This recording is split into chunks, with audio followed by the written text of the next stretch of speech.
పాత్రికేయ మిత్రులందరికీ కూడా నమస్కారాలు తెలియజేసుకుంటూ అబద్ధాలకు, అసత్యాలకు, అభూత కల్పనలకు ఫ్యాంటు చొక్కా వేస్తే జగన్మోహన్ రెడ్డి. నిజాలకు, నిలకడకు, నిబద్ధతకు నిలువెత్తు దర్పణం చంద్రబాబు నాయుడు గారు.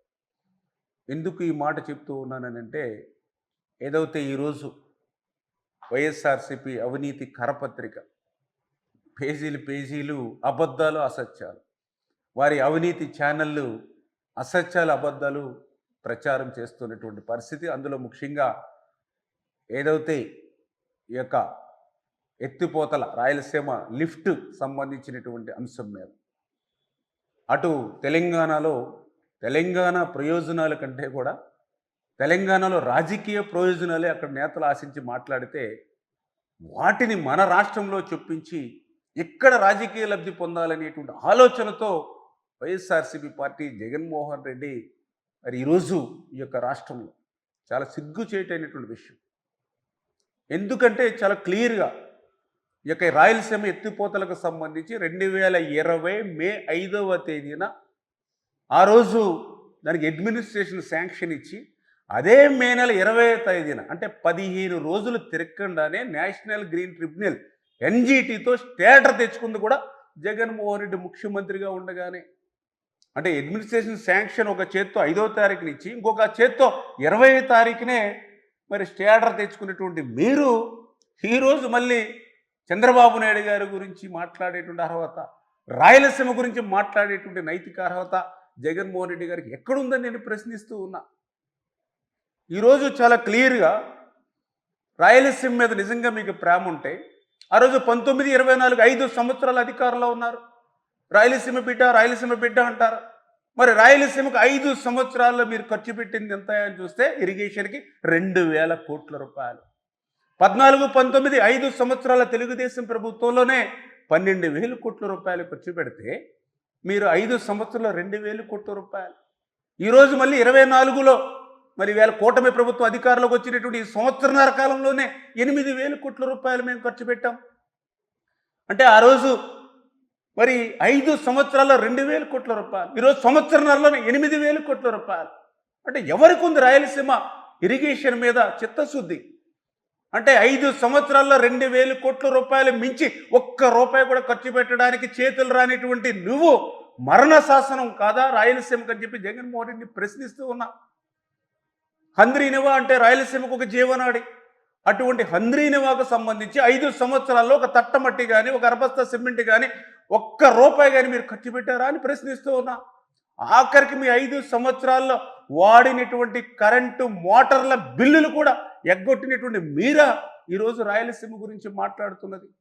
5 సంవత్సరాల్లో మీరు చేయలేనిటువంటి పనిని చంద్రబాబు నాయుడు గారు ఒక్క సంవత్సరంలోనే 3,860 కోట్ల రూపాయలు హంద్రీనివాకు ఖర్చు పెట్టి 768వ కిలోమీటరు ఆఖరి వరకు అటు పొంగునూరు కుప్పం బ్రాంచ్కి కృష్ణమ్మ నీళ్లను తీసుకెళ్ళడం కానీ, 410 కిలోమీటర్లు మడకసిర మరి ఆఖరి చెరువు వరకు కూడా నీళ్లు తీసుకెళ్ళడం కానీ, మరి నీ 5 సంవత్సరాల్లో హంద్రీనివాని పడకేసినటువంటి నువ్వు రాయలసీమకి మరణ శాసనం కాదా అని చెప్పి ఈవేళ జగన్మోహన్ రెడ్డిని ప్రశ్నిస్తూ ఉన్నారని చెప్పి తెలియజేసుకుంటూ ఉన్నా. ఆ రోజు మీరు 19లో అధికారంలోకి వచ్చిన తర్వాత 198 ఇరిగేషన్ ప్రాజెక్టులు ప్రీ క్లోజర్ చేస్తే, అందులో 102 ప్రాజెక్టులు రాయలసీమలోనే ఉన్నాయి. అటువంటి 102 రాయలసీమ ప్రాజెక్టుని ప్రీ క్లోజర్ చేసినటువంటి జగన్మోహన్ రెడ్డి కాదా రాయలసీమకి మరణ శాసనం అని చెప్పి మీ ద్వారా ప్రశ్నిస్తున్నారని చెప్పి తెలియజేసుకుంటూ ఉన్నాం. అదేవిధంగా మీ అందరికీ తెలుసు, ఇవాళ రాయలసీమకి హెచ్ఎన్ఎస్తో పాటుగా జిఎన్ఎస్ఎస్ గాలేరు నగరి. అటువంటి గాలేరు నగరికి ఆయువు పట్టు గోరకొల్లు రిజర్వాయర్ నిండితేనే ఆ గోరకొల్లు రిజర్వాయర్ నుంచే అవుకు నుంచి గండికోట నుంచి చిత్రావతి, పైడిపాలు, ఇట్లా ఏ రిజర్వాయర్ నిండాలన్నా కూడా గోరకొల్లు అనేది మొదటిగా అత్యంత కీలకం. అటువంటి గోరకొల్లు రిజర్వాయర్ ప్రమాదభరితంగా ఉంది. గట్లు బండ్స్ స్ట్రెంగ్త్ జారిపోతూ ఉన్నాయి. దీనికి నిధులు కేటాయించమని అధికారులు 5 సంవత్సరాలు మొరపెట్టుకుంటే, 5 సంవత్సరాల్లో జిఎన్ఎస్ఎస్కి ఆయువు పట్టు లాంటి గోరకొల్లు కూడా ఒక్క రూపాయి నిధులు మంజూరు చేయడానికి కూడా చేతులు రానిటువంటి నువ్వు ఈరోజు మరి రాయలసీమ గురించి మాట్లాడడం అని అంటే? ఎందుకంటే ఆ గోరకల్లో నీళ్లు నిండితేనే నీ కడప జిల్లా, నీ పులివెందుల చిత్రావతి రిజర్వాయర్కి నీళ్లు వస్తాయి. అటువంటి గోరకల్లుకి నువ్వు ఒక్క రూపాయి ఇవ్వకపోతే ఈరోజు ఈ కూటమి ప్రభుత్వం వచ్చాక ఈరోజు మేము 58 కోట్లు నిధులు మంజూరు చేసి ఆ గోరకల్లు రిజర్వాయర్ బండని స్ట్రెంగ్తన్ చేస్తున్నటువంటి పరిస్థితి. మరి జిఎన్ఎస్ఎస్కే ఒక్క రూపాయి ఆ యొక్క గోరకల్లుకి కేటాయించినటువంటి వాడివి ఈరోజు మరి రాయలసీమ గురించి ఏం ముఖం పెట్టుకుని మాట్లాడుతున్నావు అని చెప్పి ఈరోజు నేను ప్రశ్నిస్తున్నటువంటి పరిస్థితి. ఈరోజు సంవత్సరన్నర కాలంలోనే అటు జిఎన్ఎస్ఎస్ కానీ ఇటు హెచ్ఎన్ఎస్ఎస్ కానీ మరి ఈవేళ ఒక పర్యవేక్షణతో చంద్రబాబు నాయుడు గారితో పనులు చేశాం కాబట్టే ఈవేళ వేలాది చెరువులు ఈవేళ రాయలసీమలో ఏ ప్రాంతానికి పోయినా జలకలతో కలకల్లాడుతూ ఉన్నాయి. రాయలసీమలో ఉన్నటువంటి ప్రజలు చెప్తూ ఉన్నారు, ఆ రోజు శ్రీకృష్ణ దేవరాయల కాలంలో ఆ రోజు తటాకాలన్నీ కూడా జలకలతో ఉట్టిపడేవి. మళ్ళీ ఈరోజు చంద్రబాబు నాయుడు గారి కాలంలోనే ఈ చెరువులన్నీ కూడా జలకలతో ఉట్టిపడుతున్నాయని చెప్తూ ఉన్నారని అంటే ఇది చంద్రబాబు నాయుడు గారు రాయలసీమలో ప్రతి ఎకరానికి ప్రతి అంగుళానికి కూడా నీరు ఇవ్వాలి అనేటువంటి ఆలోచన అవి దశ అంటే ఏదైతే ఆ ప్రజల యొక్క మరి సంతృప్తికి ఒక నిదర్శనం అనేటువంటి విషయాన్ని కూడా మరి సందర్భంగా తెలియజేసుకుంటూ, అదేవిధంగా ఏదైతే ఈరోజు గోదావరి మనందరికీ తెలుసు, ప్రతి సంవత్సరం కూడా 3000 టీఎంసీల నీరు వృధాగా సముద్రంలో కలిసిపోతూ ఉంది, వృధాగా ఉప్పు నీటిలో కలిసిపోతూ ఉంది. అటువంటి వృధాగా ఉప్పు నీటిలో కలిసిపోయేటువంటి 3000 టీఎంసీల గోదావరి వరద నీరులో 200 టీఎంసీల నీరు రాయలసీమకి ఉపయోగించుకోవాలనేటువంటి మరి చంద్రబాబు నాయుడు గారు పోలవరం నల్లమల సాగర్ మరి ప్రాజెక్టుకి కూడా మరి ఇక్కడ ఉన్నటువంటి వైఎస్ఆర్సీపీ ప్రతిపక్షం కూడా మరి అడ్డగోలుగా మాట్లాడేటువంటి పరిస్థితి ఉండడం, మరి ఏదైతే ఈరోజు చూస్తున్న లెక్కలు చెబుతూ ఉన్నాయి. ఈవేళ 50 సంవత్సరాల చరిత్రలో చూస్తే మరి దగ్గర దగ్గర 2904 టీఎంసీల నీరు ప్రతి సంవత్సరం యావరేజ్ని పోతుంది, దగ్గర దగ్గర 3000 టీఎంసీ లాస్ట్ 50 ఇయర్స్. అదేవిధంగా లాస్ట్ 10 ఇయర్స్ కనుక చూస్తే అంటే 2016 నుంచి 2025 వరకు చూస్తే దగ్గర దగ్గర యావరేజ్ 3400 టీఎంసీలు నీరు పోతుంది.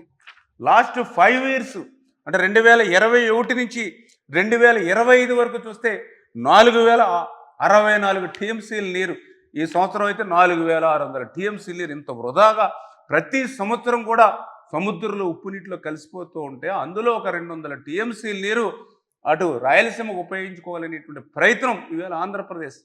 ఎందుకంటే ఈరోజు మీకు నీళ్లు కావాలా గొడవలు కావాలంటే నీళ్లు కావాలనే ఈరోజు మేము అంటాం.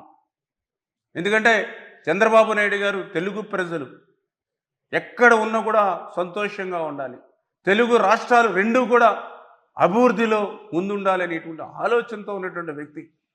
అందుకే ఆ రోజు కాళేశ్వరం ఏ రకంగా అయితే గోదావరి నీటిని ఉపయోగించి నిర్మాణం చేసుకున్నారు, అదేవిధంగా అదే గోదావరి దిగువన ఉన్నటువంటి రాష్ట్రం ఆంధ్రప్రదేశ్ ఈవేళ పోలవరాన్ని ఉపయోగించుకుని మరి ఈవేళ ఆ 200 టీఎంసీలు నీరు తీసుకుంటే తప్పేంటని చెప్పి ఈరోజు ప్రశ్నిస్తూ ఉన్నాం.